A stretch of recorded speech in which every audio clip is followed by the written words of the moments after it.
आने वाला दिन 22 जनवरी, यह तारीख आज हर हिंदू के दिमाग पर है। इस दिन को देखने के लिए न जाने कई पीढ़ियां गुजर गई, कई लोगों ने अपनी जानें कुर्बान कर दी और आज लगभग 500 से अधिक सालों के बाद यह सपना पूरा होने वाला है। क्या आप मान सकते हैं कि यह मुद्दा इतना बड़ा है कि इसके चक्कर में केंद्र सरकार तक को भी अपने घुटने टेकने पड़े और कई बार तो सरकारें गिर भी गई। बात 1990 में बने नेशनल फ्रंट के सरकार की, जिनके प्राइम मिनिस्टर थे वीपी सिंह। यह पार्टी सत्ता में तो दिसंबर 1989 या 1989 में आई थी, लेकिन सिर्फ 11 महीने के कार्यकाल में ही नवंबर 1990 में यह सत्ता खो बैठती है और इसका कारण होता है राम मंदिर के नाम पर होने वाली पॉलिटिक्स। कहानी की शुरुआत होती है साल 1980 से। अब यह कहानी काफी ज्यादा दिलचस्प और रोचक है, इसलिए कहानी को अंत तक जरूर देखिए। 1978 में आई जनता पार्टी के द्वारा एक पत्ता फेंका जाता है जिसका नाम होता है मंडल कमीशन या socially and educationally backward class commission, जिसका काम होता है देश में बैकवर्ड क्लास या पिछड़े वर्ग के लोगों को आइडेंटिफाई करना।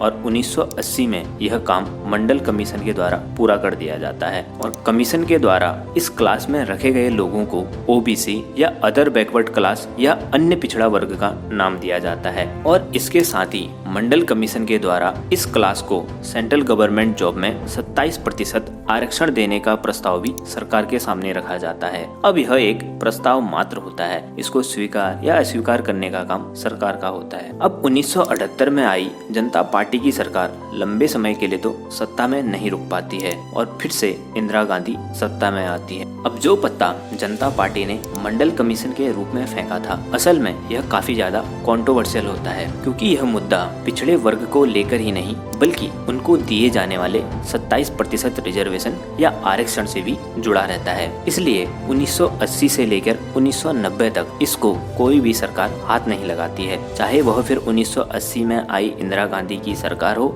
या फिर 1984 में आई राजीव गांधी की सरकार। वहीं दूसरी तरफ 1989 या 1989 और 1990 इन 2 सालों में सत्ता में काफी ज्यादा उलटफेर होता है। एक तरफ राजीव गांधी की सरकार पर बोफोर्स घोटाले के आरोप लगते हैं, जिस कारण से वीपी सिंह, जो कि पहले राजीव गांधी सरकार में ही फाइनेंस मिनिस्टर और बाद में डिफेंस मिनिस्टर होते हैं, उनके साथ ही अन्य नेता भी कांग्रेस से इस्तीफा दे देते हैं और इस कारण से 1989 के चुनाव में कांग्रेस को सिर्फ 197 सीटों पर ही जीत हासिल होती है। और इसी के साथ वीपी सिंह और अन्य नेता मिलकर एक नई पार्टी का निर्माण करते हैं जिसका नाम होता है जनता दल, और यह पार्टी 1989 में 143 सीटों पर जीत हासिल करती है। वहीं दूसरी तरफ जनता पार्टी या बाद में बीजेपी राम जन्मभूमि विवाद को राजनीति में उतारती है और इसका रिजल्ट हमें चुनाव के नतीजों पर भी दिखता है। साल 1984 में बीजेपी के पास 2 लोकसभा की सीटें होती हैं, वहीं साल 1989 में यह बढ़कर 85 पहुंच जाती हैं। अब सेंटर में किसी के पास भी एब्सोल्यूट मेजोरिटी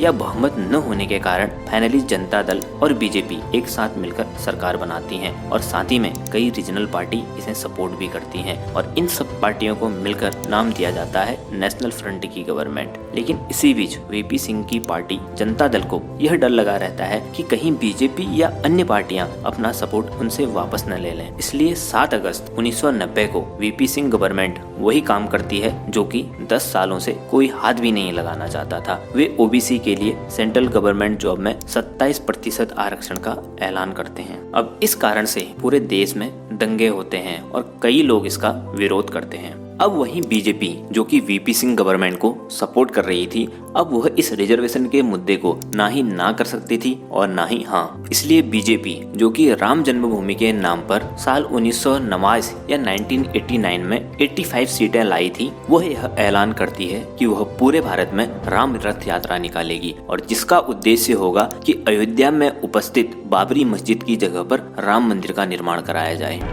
ये जो रथ है लोक रथ है, जनता का रथ है, जो सोमनाथ से चला है और जिसके मन में संकल्प किया हुआ है कि 30 अक्टूबर को वहां पर पहुंच करके कार सेवा करेंगे और मंदिर वहीं बनाएंगे, उसको कौन रोकेगा। इससे बीजेपी को दोनों तरफ फायदे हो रहे थे। एक तरफ तो वह ऑफिशियली मंडल कमीशन के प्रस्ताव को अस्वीकार भी नहीं कर रही थी और दूसरी तरफ राम मंदिर के नाम पर हिंदू वोट बैंक का सपोर्ट भी हासिल कर रही थी। 12 सितंबर 1990 को फाइनली 63 साल के लाल कृष्ण आडवाणी जी के द्वारा रथ यात्रा की घोषणा करी जाती है। इस यात्रा का प्लान होता है कि यह यात्रा 25 सितंबर को गुजरात के सोमनाथ से शुरू होगी और फाइनली 30 अक्टूबर को अयोध्या पहुंचेगी। 25 सितंबर 1990 को गुजरात के सोमनाथ से यह यात्रा शुरू होती है। टोयोटा की एक एयर कंडीशनर गाड़ी को रथ में कन्वर्ट करा जाता है। इस रथ या गाड़ी को कई हिंदू ग्रुप के द्वारा प्रोटेक्ट भी करा जाता है और इस रथ में लाल कृष्ण आडवाणी के साथ साथ